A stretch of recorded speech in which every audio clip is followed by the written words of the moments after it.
Imagine that you are driving down the road and your brakes fail. You can steer the car, but you cannot stop. Suddenly, two groups appear in front of you.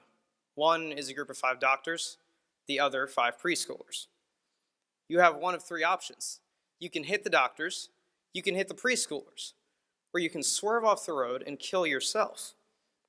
Most people would say that they would sacrifice their own life for others. Even if not for personal gain, they recognize the inherent value in human life. But what if you were not the one making the decision? What if a person was not making the decision? What if a computer in the car made the decision for you? Artificial intelligence, or AI, is currently being implanted in everything: cars, phones, watches, toys, and all the like. But before people fully accept or trust AI, we need to understand what it is and the potential that exists within it.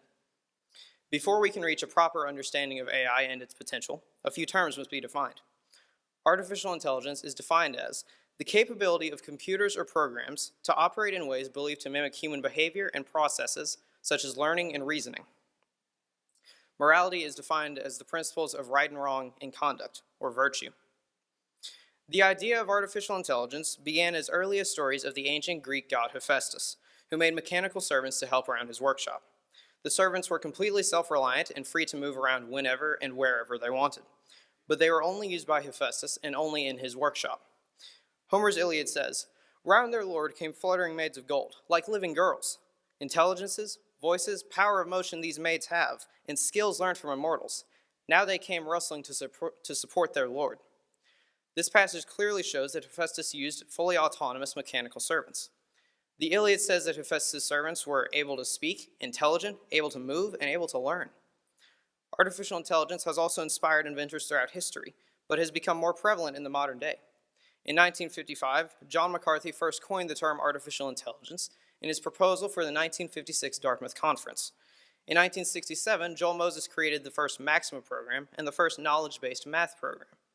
And in the past few decades, robot pets have become available in stores as toys for children. In all their efforts, people are trying to reach a true artificial intelligence which would mimic human behavior and morality. AI should not perform tasks requiring moral judgment because people will become increasingly reliant on it.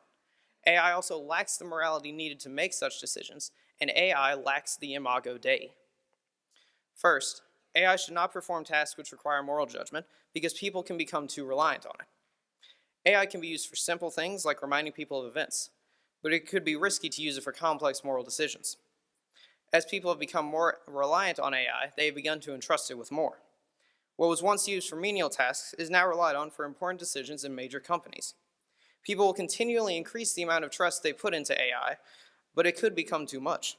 AI could eventually be running whole businesses with complete control, eventually spreading from one business to another until all of society is controlled by AI. An example of over-reliance on AI is a program named Nigel. According to April Slattery, Nigel is an AI program for Android devices released in 2016 by Chimera Systems. Nigel is a self-functioning AI which asks a user a series of seemingly unconnected questions and uses their answers to suggest who they should vote for and why. In the words of Munir Shida, CEO of Chimera Systems, "Nigel tries to figure you out, your goals and what reality looks like to you, and is constantly assimilating paths to the future to reach your goals. It's consistently trying to push you in the right direction." Before people allow programs like Nigel to think for them, they must first think for themselves. If people do not think for themselves, then they ultimately do not use one of the greatest gifts that God has given to mankind, their minds. Also, because users are unable to understand the morality of the computer programmer, they could unknowingly choose a candidate who opposes their own moral beliefs. AI is also being implemented in healthcare. Many hospitals are beginning to use AI to treat patients. However, multiple problems can arise from using AI in healthcare. Many hospitals are using AI to help train staff. However, most of a doctor's knowledge in his or her field comes from experience in different circumstances. Now, experience is not something that can be easily programmed. It is gained from working with patients and from medical knowledge. But the main problem with AI in healthcare stems from how it is being used. In an NBC report, Ryan Brown describes the potential future with AI being used as a replacement for doctors. Alan Bundy, professor of automated reasoning at the University of Edinburgh, says, "All of the successful AI applications to date are incredibly successful, but in a very narrow range of application." Bundy explains by giving the example of a diagnosis AI program that is great at recognizing certain diseases, but could completely miss the diagnosis of another disease such as cancer. Brown also cites documents from IBM, which show that IBM's supercomputer, Watson, made several unsafe and incorrect cancer treatment recommendations. The incorrect recommendations were because, ultimately, the AI cannot be trained in every situation. But an experienced doctor, who has previously seen similar scenarios, could have recognized certain nuances and prescribed the correct treatment for the patient. This shows that although AI might have some usefulness, its overall knowledge is still limited. AI should not perform tasks requiring moral judgment because it cannot have a sense of morality. In his book, Mere Christianity, C.S. Lewis gives a moral argument for the existence of God and explains how moral agency is unique to mankind. Lewis says that there must be a universal moral law because every man has an innate sense of right and wrong. Lewis says, human beings all over the earth have this curious idea that they ought to behave a certain way and cannot really get rid of it. Regardless of where people think it originates, everyone can agree that man has this innate sense of right and wrong. For AI to work within the boundaries of the universal moral law, people would have to determine an absolute morality, a universal, unchangeable mindset of good and evil. The only true absolute morality exists in God. God establishes what is right and wrong in his word. God's law is good because he is good. Psalm 107:1 says, "Oh, give thanks to the Lord, for he is good, for his steadfast love endures forever." Psalm 145:9 says, "The Lord is good to all, and his mercy is over all that he has made." Both verses clearly state that God is good. If God is good to all, then his actions are good. Therefore, since one of God's actions was to give man a moral law, God's moral law must be good. If scientists were to look somewhere outside of God and the Bible for morality, would not the most logical place to look be society? No. Society cannot be allowed to determine decisions and morals because of the different opinions and beliefs that people hold about the moral law. For example, in society, there could be one man who holds to God's absolute morality and yet another man who holds to relative morality. There could be one man who feels guilty for stealing a drink and yet another man who sees absolutely nothing wrong with murder. Neil Postman, in his book Technopoly, cites research performed by Stanley Milgram, an American social psychologist. Milgram shows that if people believe something to be true because of the authority or society above them, then they are more willing to take drastic measures. In Milgram's experiment, he attempted to get people to administer electric shocks to innocent victims. The people would be told to give shocks based on responses to questions asked. They were also informed that each time a victim was shocked, the voltage would increase from 15 volts until the maximum 450 volts were being delivered to the victim. However, the innocent victims were just actors in the experiment and wouldn't actually receive shocks. Milgram reports that around 65% of people conducting the test would willingly shock the victim. Now, Milgram's experiment cannot be taken to represent every person in natural circumstances. His experiment was done in a controlled laboratory and therefore cannot symbolize the typical response. However, this still shows how easily people are willing to listen to their society or authority. Against their better judgment, people were still willing to endanger the lives of others just because of what they were told is right. Society is already full of immoral people that make laws and decisions that can completely change people's lives. But those people still have some sense of morality. They still recognize the wrong in certain things. Imagine if an AI with absolutely no sense of morality began to make those laws and decisions. The results could be disastrous. This shows that society is not enough to create its own morality. Finally, AI cannot perform tasks requiring moral judgment because it is lacking one essential thing, the imago Dei. The concept of the imago Dei is first introduced by God in Genesis. Genesis 1:26-27 says, "Then God said, 'Let us make man in our image and after our likeness, and let them have dominion over the fish of the sea, and over the birds of the heavens, and over the livestock, and over all the earth, and over every creeping thing that creeps on the earth.' So God created man in his own image. In the image of God, he created him. Male and female, he created them." God's image is only seen in two things in the Bible, man and Christ himself. These verses show that the imago Dei is unique to man. The imago Dei has to be considered when discussing AI and its future possibilities. People and societies are influenced by the imago Dei even though they might not realize it. Rosalie Chan says that Eastern societies and religions such as Shintoism and Buddhism tend to be more accepting of robots, while Abrahamic religions such as Christianity and Judaism are more disturbed by them. The differences between religious views is because of the image of God. Because they believe that man is made in the image of God, Christians see wrong in trying to replicate that image in something else. People should not simply overlook the Imago Dei, but they should also not try to replace it or replicate it. According to Brent Waters, a Christian ethics professor at Garrett Evangelical Theological Seminary, to try to create something unique that God created may also be a form of idolatry. In making something that is meant to be like and rival God's creation, people are trying to make idols out of their creations. They're trying to make themselves like God. This problem of deifying oneself is seen in classic literary works such as Mary Shelley's Frankenstein. In Frankenstein, Dr. Frankenstein is trying to discover how to create life out of dead organic matter. Frankenstein succeeds in his discovery but winds up creating a monster. His monster then runs away and goes on a murderous rampage. Frankenstein tried to become God by recreating man, unknowingly committing one of the greatest sins possible. Frankenstein tries to usurp God's authority and inevitably dies because of his sin. Satan is perhaps the clearest example of the evil innate in trying to deify oneself. The Bible talks about Satan's fall in Isaiah. Isaiah 14:12-15 says, "How you are fallen from heaven, O day star, son of dawn. How you are cut down to the ground, you who laid the nations low.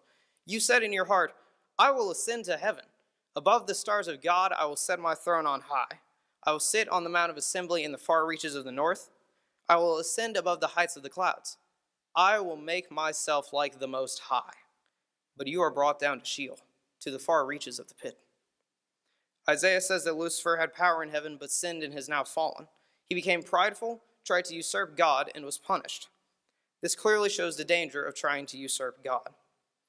AI cannot perform tasks requiring moral judgment because they lack the Imago Dei.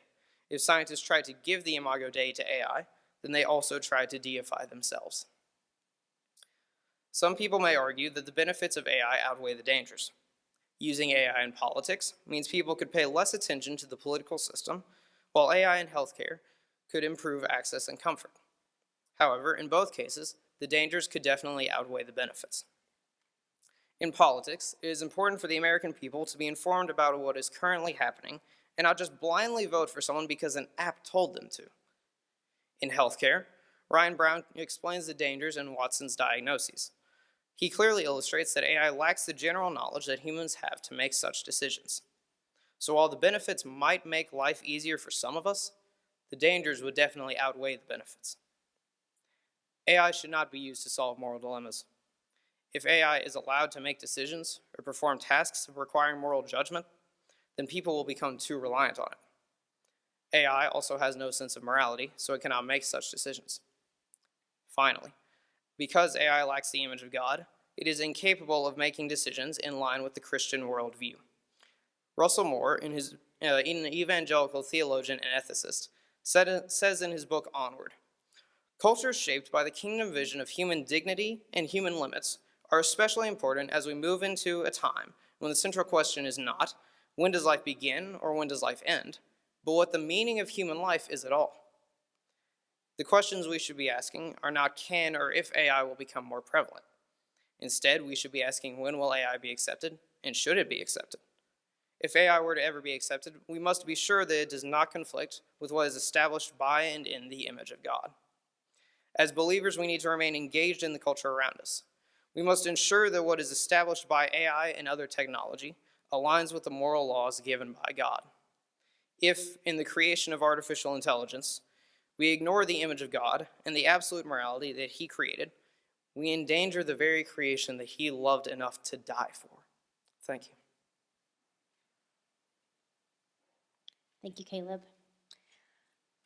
A recent news story praised the giving of citizenship to an AI. Do you think that's wise? Why or why not? So the article refers to an android in Saudi Arabia named Sophia that has recently been given citizenship, and I do not agree with it. I do not think it's a good thing for an AI to have citizenship because historically, citizenship has been a thing that was only given to people. It wasn't given to anything else, not animals, just people.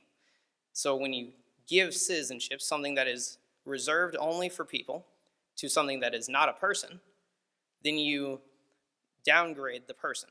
You make them seem less special and less unique. So no, I do not agree with giving citizenship to AI.